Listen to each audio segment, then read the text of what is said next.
না না না, আর বিলম্ব করা যাবে না শ্রীমৎ। যত বেশি বিলম্ব হবে তত তত লোকনাথের বিপদ বাড়বে। না না, আমি জীবিত থাকতে সেটা হতে দিতে পারি না। কিন্তু এখন আর আপনার কি করার আছে আচার্যদেব? আমাকে ওই অন্ধকুণ্ডের অভ্যন্তরে প্রবেশ করতে হবে শ্রীমৎ।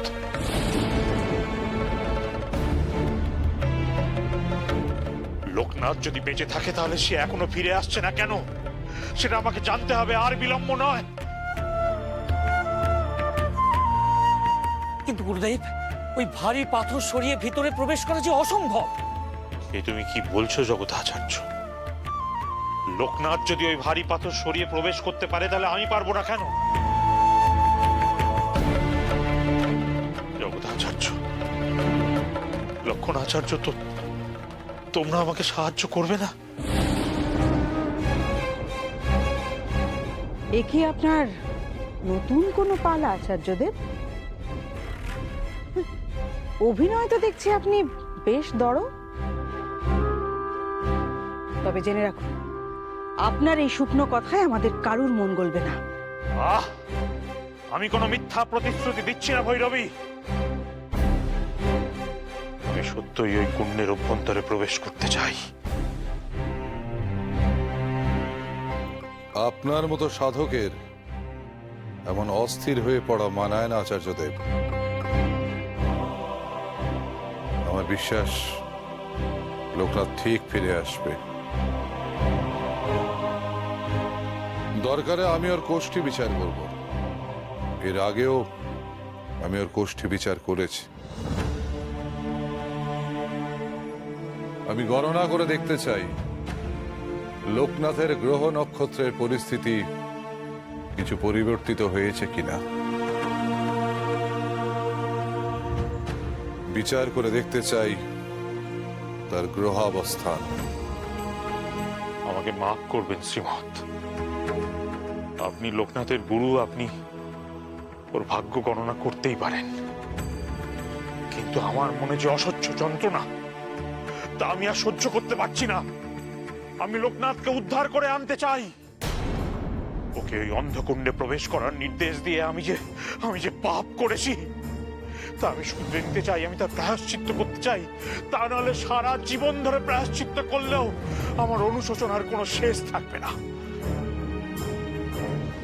না না না না, আমাকে কিছু একটা করতেই হবে, কিছু একটা করতেই হবে।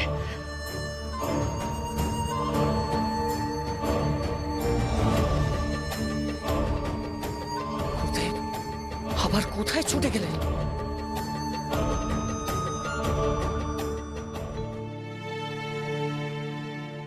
আর একটা পাপড়ি লোকনাথ, আর একটা পাপড়ি খুঁজে পেলে জবা ফুল সম্পূর্ণ হবে। হ্যাঁ রে বেনি, এবার আমরা ওই দক্ষিণের সুড়ঙ্গে যাব। আর ওই সুড়ঙ্গে গিয়ে নাগ দেবতার মাথার মণি পেলে মায়ের দেওয়া কাজ সম্পূর্ণ হবে। আর ওই হেয়ার আসতে মা কি বলতে চাইছেন সেটাও বুঝতে পারবে। বল, হেয়ালের মানে তো আমিও বুঝেছি রে বেনি, কিন্তু যেটা বুঝিনি তাহলেও মায়ের অঙ্গুলি কোথায় পাবো রে বেনি? পঞ্চপথে পঞ্চসর্প, পড়লে পদধূলি, পঞ্চমণি পঞ্চমুখী, মেলাবে অঙ্গুলি। এখন আমি জানি না কি করে উদ্ধার হবে সেই অঙ্গুলি।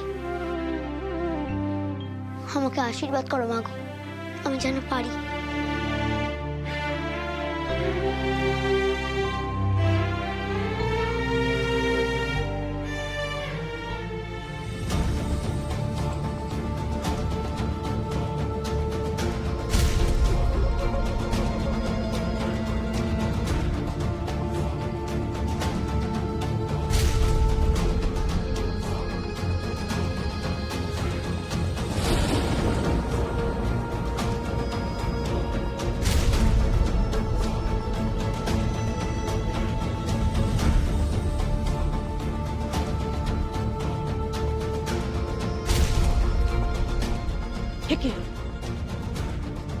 এই শাবল দিয়ে আপনি কি করবেন?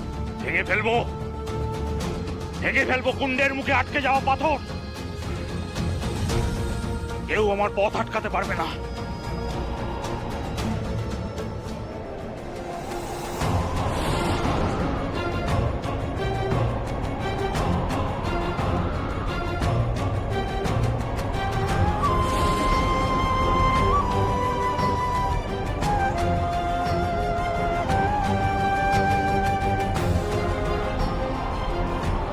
দেবী রুষ্ট হচ্ছেন গুরুদেব।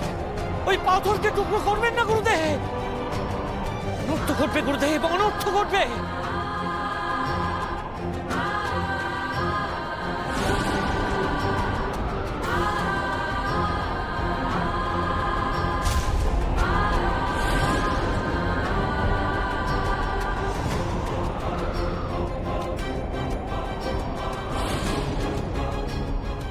এবার আমাদের পঞ্চম পাপড়ি উদ্ধার করতে যেতে হবে। চল। হ্যাঁ চল। বেনি, বেনি কি হয়েছে? বেনি কি হয়েছে তোর? বসে পড়লি কেন বেনি? পায়ে খুব ব্যথা করছে রে লোকটা, পা নাড়াতেই পারছি না। আমি বিপদে পড়েছি ভেবে তুই আমার কাছে ছুটে গেলি। নিজের পায়ের আঘাতের কথা তো তোর মনেই ছিল না। এখন কি হবে বল দেখি? এখান থেকে না বেরোনো অব্দি কি বা করবো? বাইরে গিয়ে ওষুধ দিতে হবে। ততক্ষণ একটু ব্যথা শুই।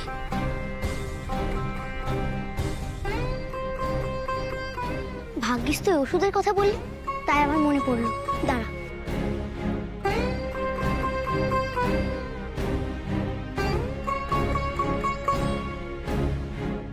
এই ওষুধ তো সারাক্ষণ আমার সঙ্গেই থাকে। কিন্তু গাছের পাতা, এই দিয়ে কি হবে? এটা তো ভেষজ পাতা রে। গুরুদেব বলতেন এই পাতা বেটে ক্ষতস্থানে লাগিয়ে দিলে তাড়াতাড়ি সেরে যায়।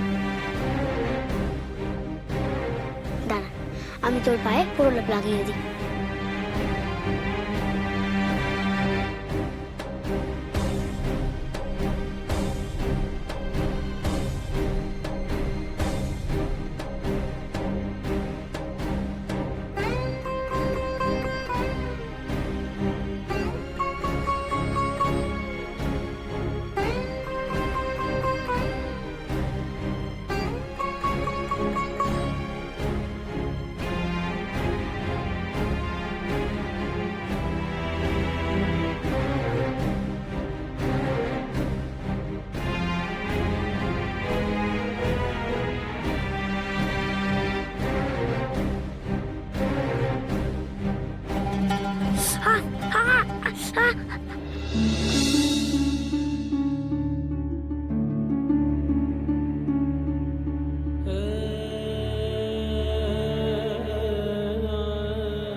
আর চিন্তা নেই রে, এবার তোর যন্ত্রণা খুব তাড়াতাড়ি কমে যাবে, দেখিস। লোকনাথ, দেখে বেনি, তোর চোখে জল কেন ভাই? প্রলেপ লাগানোর সময় তোর খুব ব্যথা করছিল বুঝি? তবে কাঁদছিস কেন? তুই কি আমার মা যে তুই আমার জন্য এত কিছু করছিস? ওরে বোকা, তুই তো আমার সবচেয়ে কাছের বন্ধু রে বেনি। সখা সখার জন্য সবকিছু করতে পারে। জানিস না মহাভারতে কৃষ্ণ অর্জুনকে কত সাহায্য করেছিল, আর আমি তোর জন্য এটুকু করতে পারবো না? কিন্তু আবারও যে আমার জন্য তো দেরি হয়ে যাচ্ছে। আমি সঙ্গে থাকলে তোর কাছে পাতা পড়ে, আমি যে অপয়া। একদম এই কথা বলবি না, আমি কিন্তু খুব রাগ করব। দেখ, আমি তোর ক্ষতস্থানে ভেষজ পাতা দিলাম, দেখিস তোর এই ব্যথা তাড়াতাড়ি সেরে যাবে। তুই এখন কি করবি? তুই এখন বিশ্রাম নিবি, আর আমি শেষ সুড়ঙ্গতে যাব মায়ের আদেশ পালন করতে। তোকে যে একাই সব করতে হচ্ছে রে লোকনাথ, আমি তোকে একটু সাহায্য করতে পারছি না। তুই সঙ্গে থেকে আমার মনে জোর দিচ্ছিস, আমার মনে সাহস জোগাচ্ছিস, এটা বুঝি কিছু করা নয়? তুই আবার কাঁদছিস কেন? জানি না রে লোকনাথ, শুধু তোকে এখন একটু একা ছাড়তে মন করছে না। খালি মনে হচ্ছে তোর সঙ্গে যদি আমার আর না দেখা হয়। এমন কথা বলিস না, যা হচ্ছে সবে তো মায়ের ইচ্ছাতে হচ্ছে বল। আর মা কি কখনো এমন কিছু করতে পারেন যাতে আমরা খারাপ থাকি? তুই আর আমি যে হরিহর আত্মা, আমাদের কখনো কেউ আলাদা করতে পারবে না। মাই আমাদের ছাড়াছাড়ি হতে দেবে না, দেখিস। এবার আমি আসি রে। আয়, সাবধানে যাস। যাব, তুইও সাবধানে থাকিস। জয় মা কালী, জয় বাবা ভোলানাথ।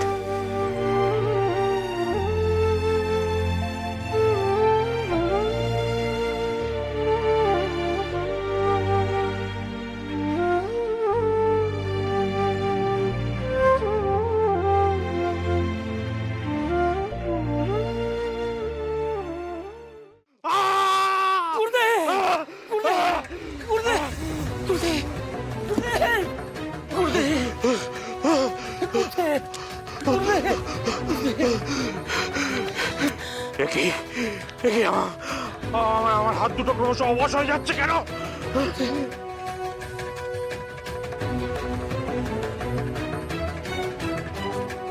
আমি আমি আমি আমার হাত নাড়াতে পারছি না।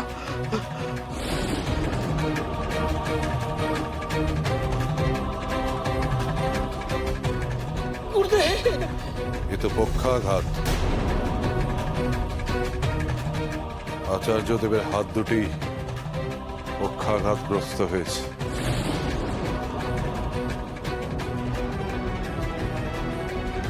মা, মাগো, আমার হাত দুটো কেড়ে নিলি মা। এ তো হবারই ছিল আচার্য। বারবার নিষেধ করেছিলাম ওই পাথরে হাত দিতে, হাজারবার হাত জোর করে অনুরোধ করেছিলাম লোকনাথকে ওই বিপদের মধ্যে না ঠেলে দিতে, কিন্তু আপনি শোনেন। আপনি নিজের অহংকারে মত্ত হয়ে একের পর এক পাপ করেছেন। এবার সেই পাপের ঘোড়া পূর্ণ হলো।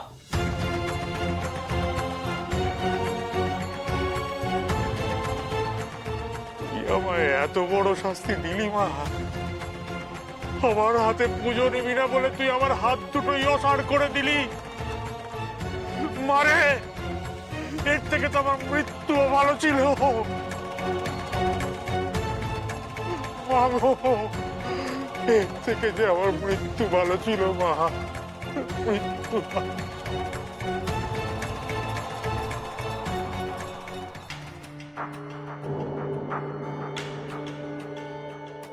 এই পাপড়ি উদ্ধারের সাথে সাথে হেয়ালির মানেটা মনে হয় আমার কাছে পরিষ্কার হয়ে যাবে। তারপর আর আমি দেরি করবো না, মায়ের অঙ্গুলি উদ্ধার করে বেনিকে নিয়ে কালীঘাট মন্দিরে আমি প্রবেশ করব। আর আচার্যও তো আমাদের বাধা দিতে পারবে না। মাগো, তোমার দর্শন পাওয়ার জন্য যে আমি আর তর সইতে পারছি না।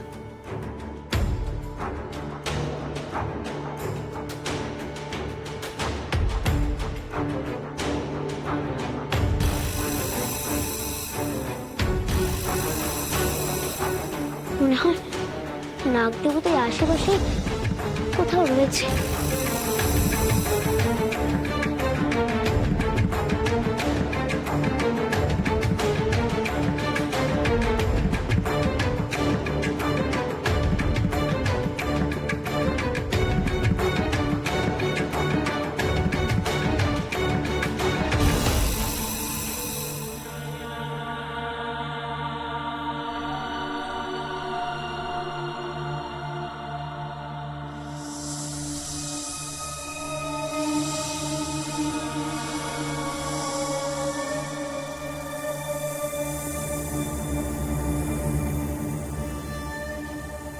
এখানে এখানে এতগুলো নাগ দেবতা কেন? আগে সুড়ঙ্গগুলোতে সব একজন করে নাগ দেবতা ছিল, এখানেও তো একজনেরই থাকার কথা।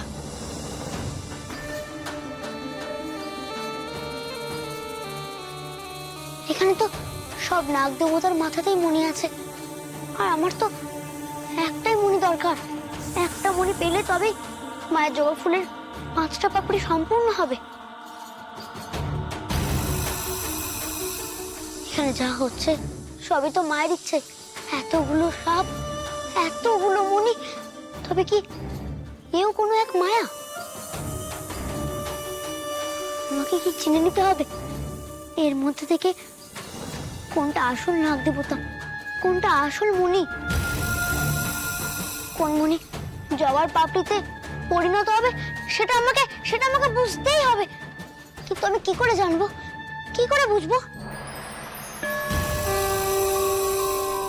আমি সত্যিই বুঝতে পারছি না গো, তোমাদের মধ্যে থেকে কে আসল নাগ দেবতা আর কে মায়া। কিন্তু এখন আমি কি করব? আমি যে মাকে কথা দিয়েছিলাম মায়ের অঙ্গুলি আমি উদ্ধার করবো, এখন আমি মায়ের কথা কি করে রাখবো? মা, মা দয়া কর, পথ দেখাও মা, পথ দেখাও।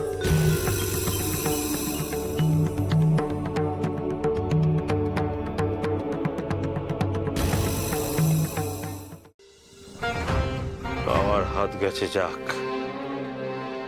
আর মহা আমাকে পাপের শাস্তি দিয়েছে, কিন্তু কিন্তু লোকনাথকে ফিরিয়ে আনতে হবে। কেমন করে, কি উপায়? শ্রীমৎ, আপনি বলুন কি উপায়, আপনি বলুন বলুন।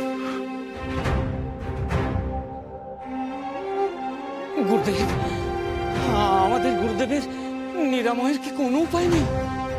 আপনি আপনি বলুন গুরুদেব, আপনি যেমন বলবেন আমরা তেমন ভাবে ওনার চিকিৎসার ব্যবস্থা করবো গুরুদেব। লোকনাথ ফিরে এলেই আচার্যদেব সুস্থ হয়ে উঠবেন বলেই আমার ধারণা।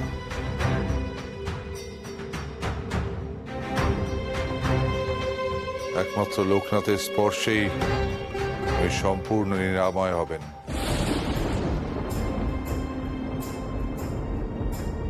লোকনাথের স্পর্শে? হ্যাঁ, এর আগেও বহু মানুষকে সে নিজের স্পর্শ দ্বারা সুস্থ করে তুলেছে।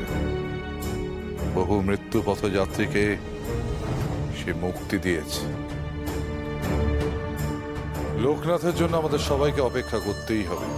কিন্তু গুরুদেব, লোকনাথ লোকনাথ কখন আসবে, সে কোথায় আছে, কি অবস্থায় আছে, এসব যে আমরা কিছুই জানি না গুরুদেব। ভগবান, তুমি যে বলেছিলে লোকনাথের কুষ্টি বিচার করবে, ভাগ্য গণনা করবে। হ্যাঁ ভৈরবী মা, আমি এখন সেই কার্যই করব। হয়তো সেইভাবেই কিছু ইঙ্গিত পাওয়া যাবে লোকনাথের বর্তমান অবস্থা সম্পর্কে। মারে, আমি কি তোর এতটাই কুসন্তান যে দু হাত জড়ো করে তোকে একবার প্রণাম করতে পারবো না মা? সে অধিকারটুকু তুই কেড়ে নিবি মা। আমার হাতটাই কেড়ে নিবি।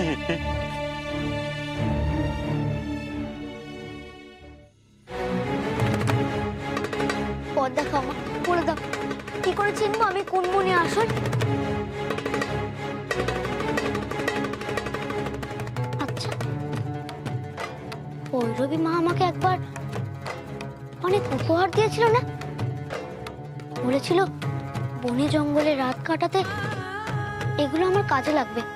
তার মধ্যে থেকে তো একটা হেতাল কাছে শেকড় ছিল, সেটা তো আমার কাছে থাকার কথা।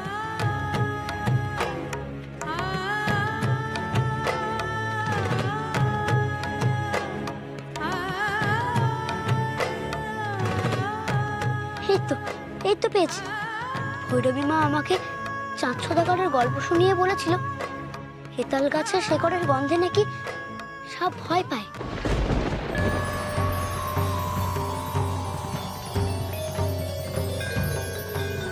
এবার দেখি কে সত্যি নাগ দেবতা আর কে মায়া।